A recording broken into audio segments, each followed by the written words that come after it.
How we doing, guys? Welcome to DT's Daily. Now, on today's show, we're going to take a look back at last night's Premier League games. Some shock results in there, plenty of goals, and as usual, plenty of talking points. And the last piece of news involves Arsenal because they may well have to play their Europa League tie with Benfica on neutral territory or see the entire squad locked away in quarantine for 10 days. I represent my fucking self. How we doing, guys? Welcome to DT's Daily. That's right.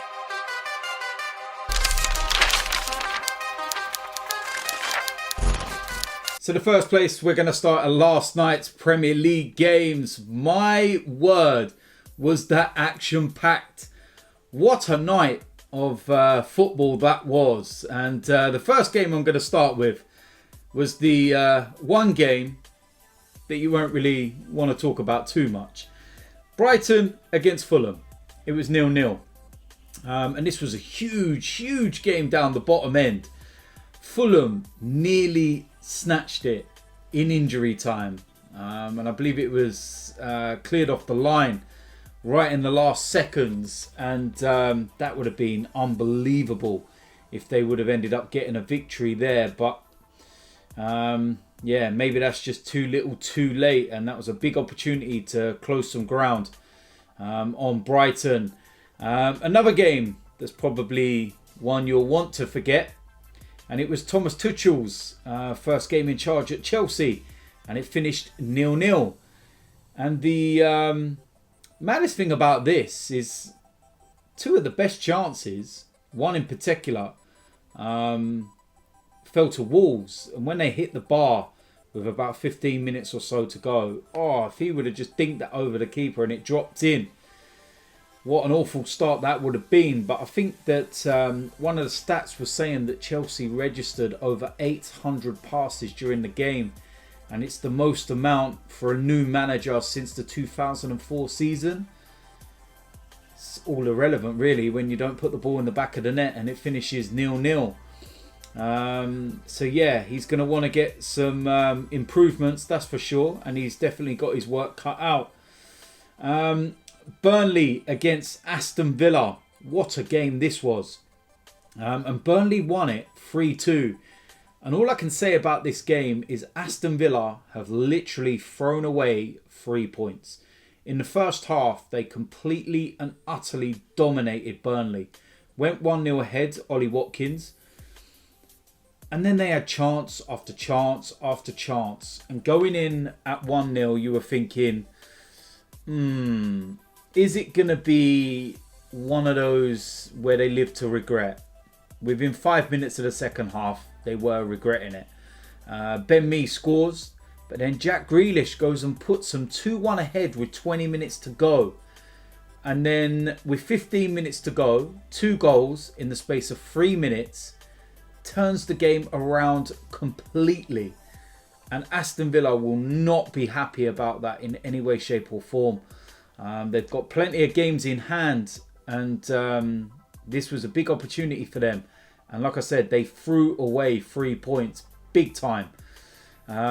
Next one was a big game at the top end of the table, and it was Everton against Leicester. And of course, Leicester at the moment without the likes of Jamie Vardy, but they're probably going to walk away from this the happier. 1-1 draw. James Rodriguez scored for Everton. And then in the second half, Tillemans scores with 20 minutes to go. And yeah, it's a good point for Leicester. Away from home and everything else. And Everton, they'll probably feel that that's, 2 points dropped, especially when you look at the Leicester goal, and it was another mistake by Jordan Pickford. This is England's #1 goalkeeper. Really? Come on, man. We've got to have better than that in our locker. Seriously. Last game of the evening was Manchester United against Sheffield United. The worst team in the Premier League. Worse than Derby all them years ago. 1 win all season. No wins away from home. 11 goals scored throughout the course of the season. An injury list that is so severe They couldn't even fill enough players on the substitutes bench. And they beat Manchester United 2-1 at Old Trafford. Now I'm going to try and not laugh because Arsenal play Manchester United on Saturday. And it could come back and bite us in the backside. But what a brilliant result for Sheffield United. And they fully deserved it as well. Manchester United were horrendous. The defending was absolutely comical. And, you know, Anthony Martial's getting absolutely hammered last night on social media.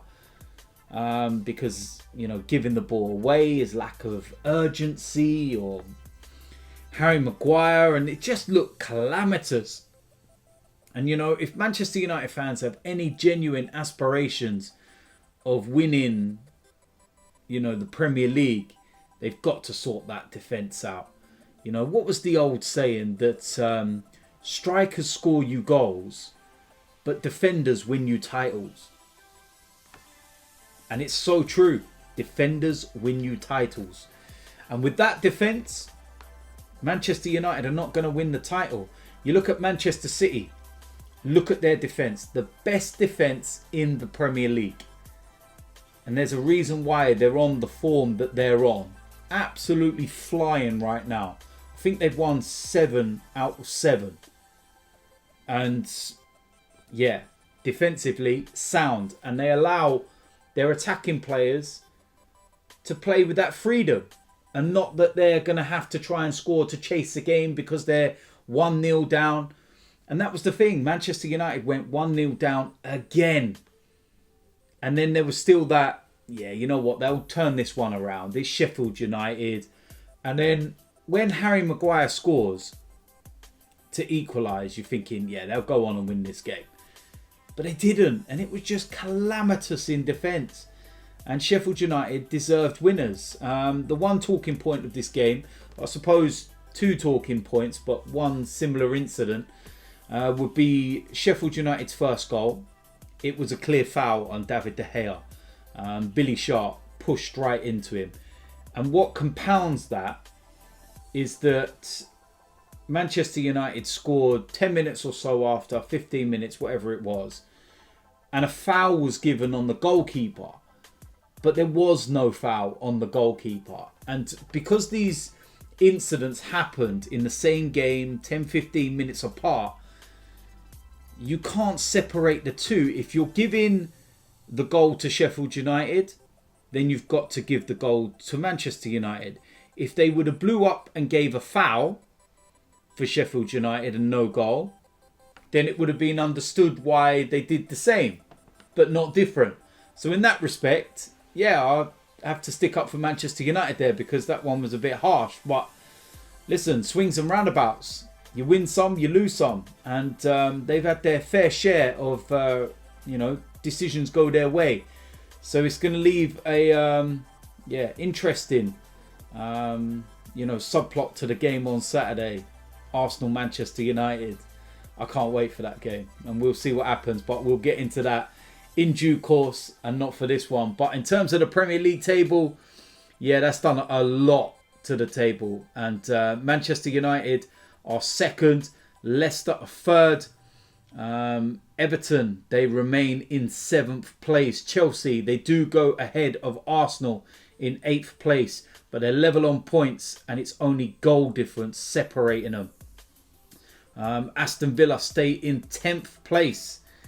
Wolves, they gain a point and they go over Crystal Palace into 13th. And then Brighton and Fulham, 4th from bottom and 3rd from bottom respectively. Nothing happening there. And still the 5 points between them after their draw. And Sheffield United, they move up to 8 points now. Still 10 points away from safety. But 18 games still left to play. It's not over. You never know. I think it is. If they can dig out some more results like that, you just never ever know. Last piece of news involves Arsenal, and this is a very, very interesting story. And it's that Arsenal will have to play their Europa League tie with Benfica on neutral territory, or see their entire squad locked away in quarantine for 10 days. Arsenal are due to fly to Lisbon for their last 32 clash, with the return leg at the Emirates the following week.